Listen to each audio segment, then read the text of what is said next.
ஐயம் sorry Ayyappa நான் உள்ள வந்தா என்னப்பா பயங்காட்டி அடக்கி வைக்க பழைய காலம் இல்லப்பா ஐயம் சாரி ஐயப்பா நான் உள்ள வந்தா என்னப்பா பயங்காட்டி அடக்கி வைக்க பழைய காலம் இல்லப்பா நாடாடிக்கார பேத்தி இப்ப காலம் மாறி போச்சு நீ தள்ளி வச்ச தீட்டா நான் முன்னேறுவ மாசா நாடாடிக்கார பேத்தி இப்ப காலம் மாறி போச்சு நீ தள்ளி வச்ச தீட்டா நான் முன்னேறுவ மாசா.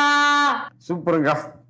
நான் பாட்டை பத்தி இவனடா கமெண்டே கேட்க மாட்டான், பாட்டு மட்டும் கேட்கறேன் அப்படின்னு நினைக்காதீங்க. ஏன்னா அவ்வளவு பெரிய ஆள் இல்லக்கா. இந்த சாங் வந்து ஆக்சுவலா நிறைய பேர் ஐயப்பா சாங் சொல்றாங்க. இது ஐயப்பா சாங்கே கிடையாது. அதாவது பெண்களுக்கான உரிமைகள் என்னென்ன இருக்குதோ அந்த சாங்ல வந்துடும். இது வந்து தாடிக்காரர் பெரியாரோட பாடல் இது, அவ்வளவுதான். நிறைய பேர் வந்து தப்பாவே புரிஞ்சுட்டு இருக்காங்க இது ஐயப்பா பத்தி. பெண் அந்த ஒரு லைன் தான் ஐயம் சாரி ஐயப்பா உள்ள வந்தா என்னப்பா அப்படின்னு. மத்த எல்லாமே பெண்களோட உரிமைகளை பத்தி தான் வரும் அதுல. ஐயப்பா கோயில் அந்த லைனை தொட்டு அதுல இருந்து கருத்து ஆரம்பிக்குது. ஆனா அதையே எல்லாம் மென்ஷன் பண்ணி மென்ஷன் பண்ணிட்டாங்க எல்லாரும். ஓகேங்க. உங்களோட பாடல்களுக்கு சில கமெண்ட்ஸ் இருந்திருக்கு, நான் அதை படிக்கிறேன்.